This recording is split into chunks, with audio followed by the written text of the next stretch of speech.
ઋતુ પરિવર્તનની સાથે સાથે લોકોના આરોગ્ય પર પણ તેની અસર થતી હોય છે ત્યારે રાજકોટમાં સિવિલ હોસ્પિટલ છે ઉભરાતી જોવા મળી છે। જી હા, સિવિલ હોસ્પિટલમાં દર્દીઓની સંખ્યા સતત વધી રહી છે।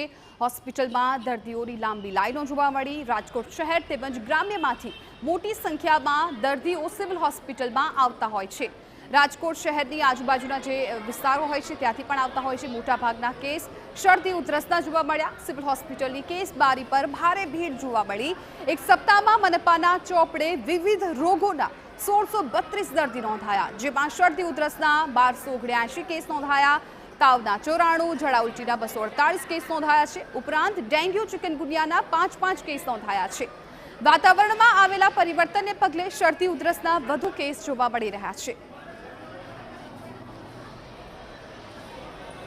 શિયાળો બેસતા ઠંડીનું પ્રમાણ વધતા જ રોગચાળામાં પણ નોંધપાત્ર રીતે વધારો છે તે નોંધાયો છે ને સિવિલ હોસ્પિટલના દ્રશ્યો છે તે કહેવા માટે પૂરતા છે કે રોગચાળો છે કેટલો વધી ગયો છે। છેલ્લા એક અઠવાડિયાના મનપાના આરોગ્ય કેન્દ્રોમાં જ ખાલી જો નોંધાયેલા કેસોની વાત કરવામાં આવે તો 1600થી વધુ દર્દીઓ છે તે અલગ અલગ જે બીમારીઓ છે તેના નોંધાયા છે। તેમાં સૌથી વધુ કેસ જો વાત કરવામાં આવે તો શરદી ઉધરસ એટલે કે વાયરલ ઇન્ફેક્શનના 1279 જેટલા કેસ છે તે માત્ર મનપાના આરોગ્ય કેન્દ્રોમાં નોંધાયા છે। સામાન્ય તાવના 94થી વધુ કેસ અને ઝાડા ઉલટીના 250 જેટલા કેસ છે તે નોંધાયા છે। ડેન્ગ્યુ અને ચિકનગુનિયાની વાત કરવામાં આવે તો તેના 5 કેસો છે તે નોંધાયા છે। આ માત્ર મનપાના આરોગ્ય કેન્દ્રોના આંકડા છે। સિવિલ હોસ્પિટલના અને અન્ય ખાનગી દવાખાનાઓના અને ખાનગી હોસ્પિટલોના આંકડાઓ આના કરતાં કેટલાય વધારે છે તે જોવા મળી રહ્યા છે। સિવિલ હોસ્પિટલમાં આપ જોઈ શકાય છે કે લાંબી કતારો છે તે દર્દીઓની જોવા મળી રહી છે ને કલાકો સુધી તેઓએ લાઇનમાં પણ ઊભું રહેવાનો વારો છે તે આવે છે, કારણ કે રાજકોટ સિવિલ હોસ્પિટલમાં રાજકોટ શહેર ઉપરાંત આજુબાજુના ગ્રામ્ય વિસ્તારો છે તેમાંથી પણ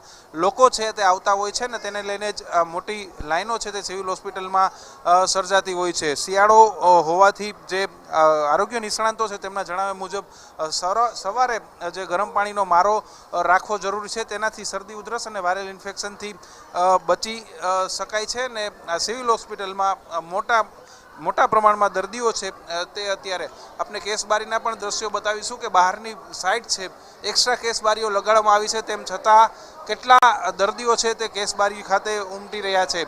આ જોઈ શકાય છે કે 5 બારી અહીંયા છે ને બીજી 3 એક્સ્ટ્રા બારી બહારની સાઈડ ઊભી કરવામાં આવી છે, તેમ છતાં આટલી મોટી લાઈનો છે તે નાની થવાનું નામ નથી લેતી, કારણ કે રોગચાળામાં વધારો થયો છે। ઠંડી વધતા ખાસ કરીને શરદી ઉધરસ અને વાયરલ ઇન્ફેક્શનના કેસમાં પણ વધારો થયો છે। આરોગ્ય નિષ્ણાંતો છે તેમના જણાવ્યા મુજબ હજી 1 થી 2 અઠવાડિયા જે શરદી ઉધરસના અને વાયરલ ઇન્ફેક્શનના કેસ છે તેમાં વધારો જોવા મળશે। ત્યારબાદ શિયાળાની ઋતુ સ્થિર થતાં લોકોના શરીર છે તે આ ઋતુ સાથે જે મેળ ખાઈ સ્થિર થાય ત્યારબાદ આ કેસોમાં છે તે ઘટાડો નોંધાવવાની શક્યતા રહેલી છે। કેમેરામેન ભાવેશ લશ્કરી સાથે રોનક મજીઠિયા, TV9 રાજકોટ।